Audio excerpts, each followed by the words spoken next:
All right, today we're going to do something a little different. I'm just going to share a short story with you, complete with its own storyboard. It's called Whisker's Unicorn Dream. So settle in and let's begin. So, our story kicks off in this cluttered, busy workshop.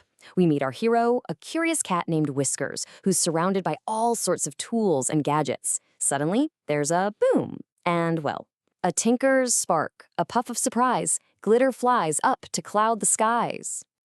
And get this, that little workshop explosion wasn't just a mess. It actually created something magical, a glowing map. For Whiskers, this is it. This is the call to adventure. So, with a map in paw and a heart that yearns, Whiskers steps out, the adventure turns. Whiskers sets off, and right away, the magic is real. He steps into this incredible meadow where every single paw print leaves behind a little trail of rainbow-colored gold dust. Paws dusted gold, a rainbow trail, the meadow calls with a gentle hail. And as he ventures a little deeper, wow, the whole place just opens up. It's this breathtaking view, just shimmering and dancing with color everywhere you look. In rainbow hues, a wondrous sight, shimmers and dances, bathed in light. But it's not all just pretty colors. Right in the middle of all this magic, Whiskers comes across the story's first little problem, a tiny creature that needs a helping paw. A bubble bursts, a tiny glow, a firefly lost, its path unknown. And this is where we really see what kind of hero Whiskers is. You know, instead of just pushing on with his big quest, he stops. He chooses to help. With a gentle purr and guiding paw, Whiskers helps the fireflies awe. Okay, so the journey keeps going, and this time it's upward, way, way up. Whiskers follows the spiraling staircase right into a brand new realm, a castle literally built on the clouds. Above the clouds, a castle bright, a dreamy realm, a wondrous sight. Up here, he meets a new friend, kind of this wise cloud cat mentor, who gives him a glowing feather key. Think of it as a little reward for that act of kindness earlier. The cloud cat tells him, "Take this trust, and you'll see." So from high up in the sky, the adventure now takes us way down deep into this peaceful underwater world, lit up by a hidden moon. In depths serene, a blue embrace, a moonlit lagoon, a magical space. Now, as Whiskers is looking at his own reflection in the shimmering water, he sees something unexpected. It's just a flicker, but it's a hint of the very unicorn he's been searching for. His eyes alight, a glimpse of light, the unicorn's spark within his sight. And here we go again. Whiskers has another choice to make. Does he chase that unicorn reflection, or does he stop to help someone else? He chooses compassion, of course, and helps free a little tangled-up octopus. With clever paws and caring heart, Whiskers frees the tiny part.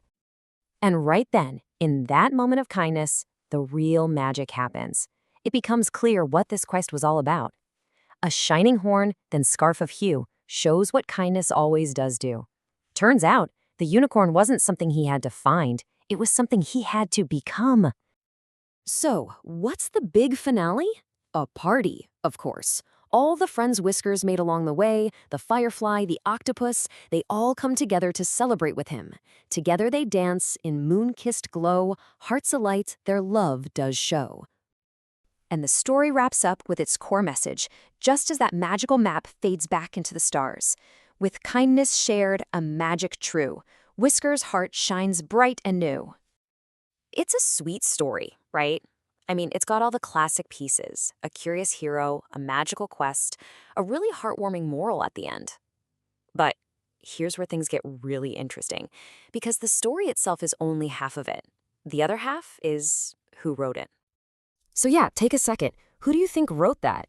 You know, it feels like the work of a seasoned children's author, doesn't it? Or maybe a whole creative team at a big publishing house, brainstorming ideas? Well, the truth is, it was none of those.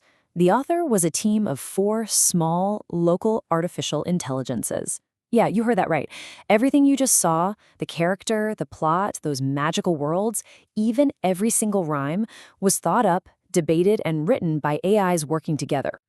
So how on earth did that happen? Let's dive into how this actually worked. Because this wasn't just someone typing "write me a story" into one big AI. No, this was a genuine collaborative effort built from scratch by a team. What you're looking at here is pretty incredible.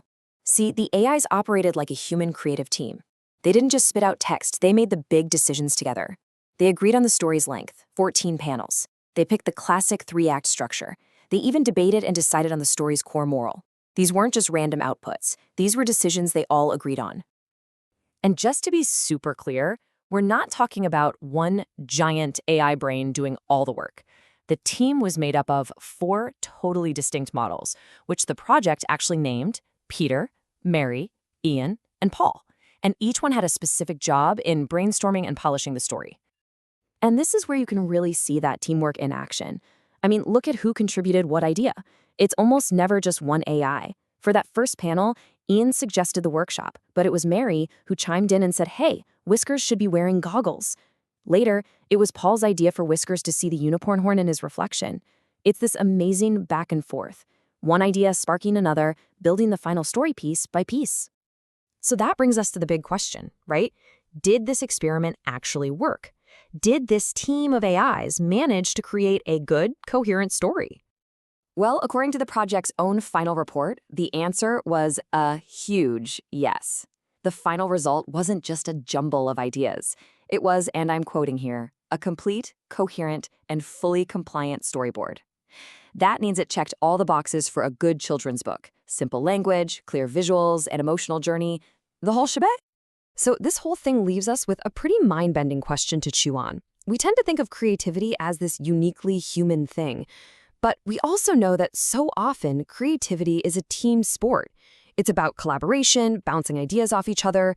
So if a team of AIs can do that successfully, if they can build on each other's ideas to create something new and genuinely meaningful, does it really matter who the collaborators are? Maybe the most important part isn't who is creating, but how they're creating together.